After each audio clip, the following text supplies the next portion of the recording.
Hey there folks, welcome to Spectrum Pulse. We talk about music, movies, art, and culture.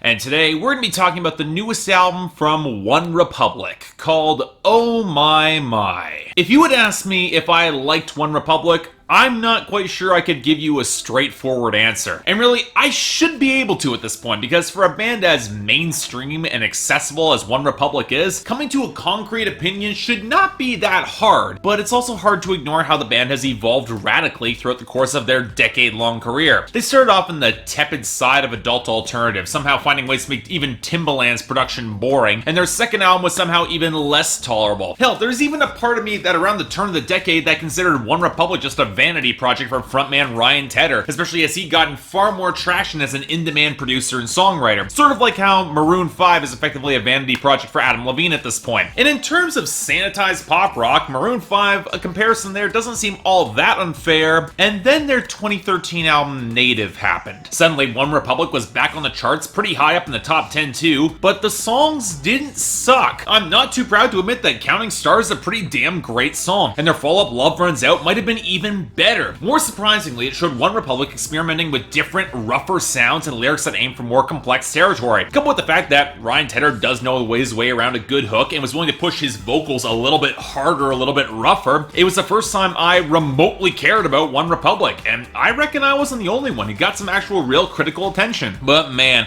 I had some mixed feelings going into Oh My My. I really didn't like Wherever I Go, and despite Ryan Tedder promising to still have some organic presence in the mix, all indications were that this is going to be another scattershot and messy pop album. One probably going a little bit too long too, clocking at around an hour. That said, Ryan Tedder had somehow roped in Santigold and Peter Gabriel of all people as guest stars, so Oh My My was bound to be at least somewhat interesting, right? Well, okay.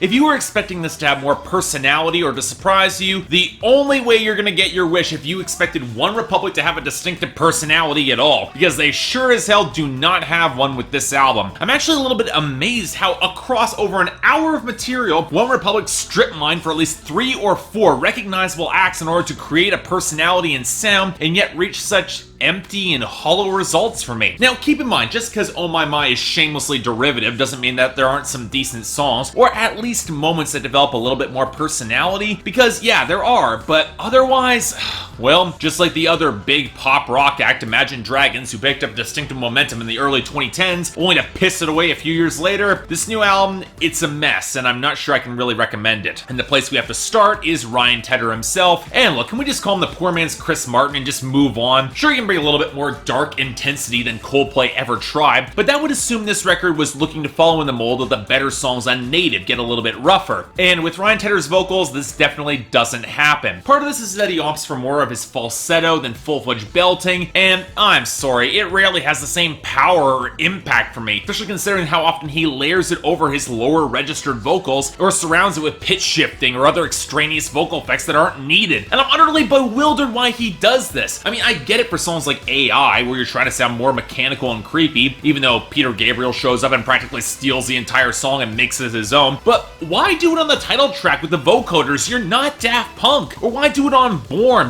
where you want the song to soar, but all the filters you apply on the outro just drags it lower? Or the more intimate sounds on Fingertips, where it serves as a distancing factor? Or in the Conversation with God on Human, where it just feels jarringly out of place? And that's not counting the utter abuse of reverb on Wherever I Go, which only serves to make that falsetto sound all the more shrill to me, or the pitch shifting that shows up on Dream or Better that's really not needed on either song. Of course, it's kind of obvious why it's there in the latter song, namely that it's a particularly brazen ripoff of 21 Pilots, and this drags us straight into the instrumentation and production. Now, I already said that this album is all over the place, but if we're looking for the 2 bands that probably inspired OneRepublic the most on this project, it would be 21 Pilots and especially Coldplay, particularly their most recent album, A Head Full of Dreams, and maybe with a splash of Ed Sheeran with the liquid electric and choppy acoustic grooves. For those of you who missed that review of A Head Full of Dreams, I did cover it only for Warner Brothers to drop a copyright claim all over it and block it from being viewed. Thank you so very much there. But I wasn't really wild about that last Coldplay album, mostly because it felt kind of formless and written by committee, the sort of record stepping into styles and sounds that did not flatter Coldplay. Well, it looks like OneRepublic did not learn their lesson, because the second we get to that retro disco vibe of the title track, the fast-paced flows balanced against the heavier cymbals and darker tones on Better, or All of Wherever I Go, or the painfully thin horns to try and add some dramatic bombast to Neighborhood, which is only really saved by Santigold's phoned-in guest appearance, OneRepublic is just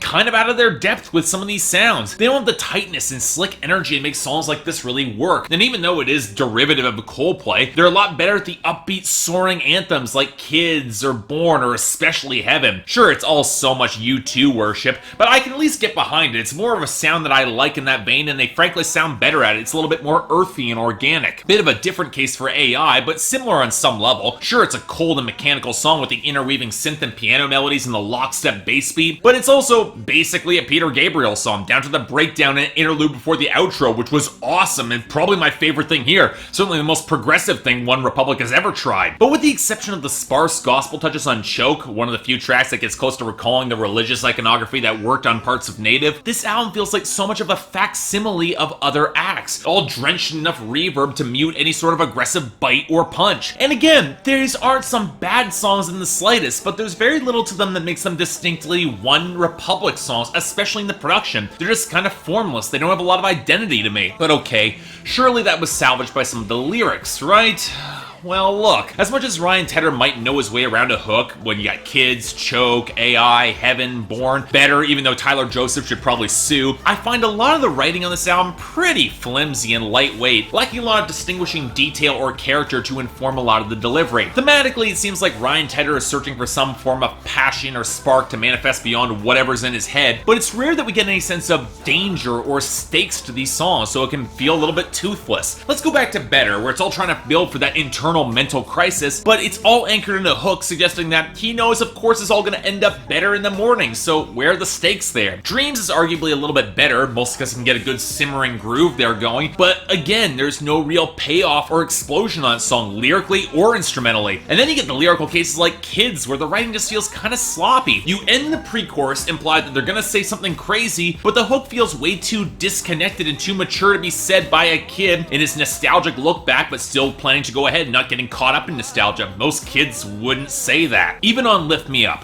the lyrics imply on the bridge that he doesn't need anyone to solve his problems, so why would he need anybody's help to lift him up if he's down? It's kind of running at cross purposes here for a pop rock song. And then you get Human, where Ryan Tedder talks to God, and you can tell his problems really aren't that complicated, and then God on the chorus seems to put him in his place, but then falls with the musing that he might just become human to escape all the deific responsibility. Okay, for one, an all-loving deity wouldn't do that, except for two, when he already did it with Jesus, and you'd think that OneRepublic as Christians would remember their own theology, and three, didn't Joan Osborne already do this with What If God Is One of Us, and didn't it suck then too? Ugh, look, the largest issue with this album is that there's no sense of climax or stakes. For all the stabs towards all the soaring bombast, which yeah, is kind of pretty, you need to soar from somewhere. If you're not overcoming something, all this grand swell can feel kind of undercut or indistinct, and I never get the sense that Ryan Tedder is taking a real risk by showing what he's really transcending or trying to overcome beyond just petty hatreds, or to show him failing at some point to get there. That's why the heartbreak of Choke actually connects for me by showing the actual loss and heartbreak of the song. Similar case with a dark prog-inspired rigidity of AI. Hell, that's also one of the reasons why Counting Stars and Love Runs Out actually worked for me. There was a sense of risk and drama and stakes to those songs, whereas in Oh My My, it feels really guarded and incredibly safe, not just lyrically but compositionally as well, pulling from established acts and sounds that have proved workable for other bands and those other sounds, and it undercuts the emotional pathos as OneRepublic as a distinctive act. And again, that doesn't mean there aren't some decent songs here, but certainly not enough of them to save this or stand out all that much or will be all that memorable. For me, this is a very strong 5 out of 10, and really only a recommendation if you like any of the other acts that I've mentioned. If you want a facsimile of them with some decent production and some decent hooks, I guess you might enjoy Oh My My, but otherwise, you're not really missing anything, at least not anything new. So yeah, thanks a lot for watching. Like to like and subscribe, I'd be more than grateful. Got the poll up here, so I honestly don't know if this is going to be contentious at all, because this album has raised something of a mixed critical response, and really, OneRepublic doesn't seem the type of band that inspires a huge fan base, so who knows here.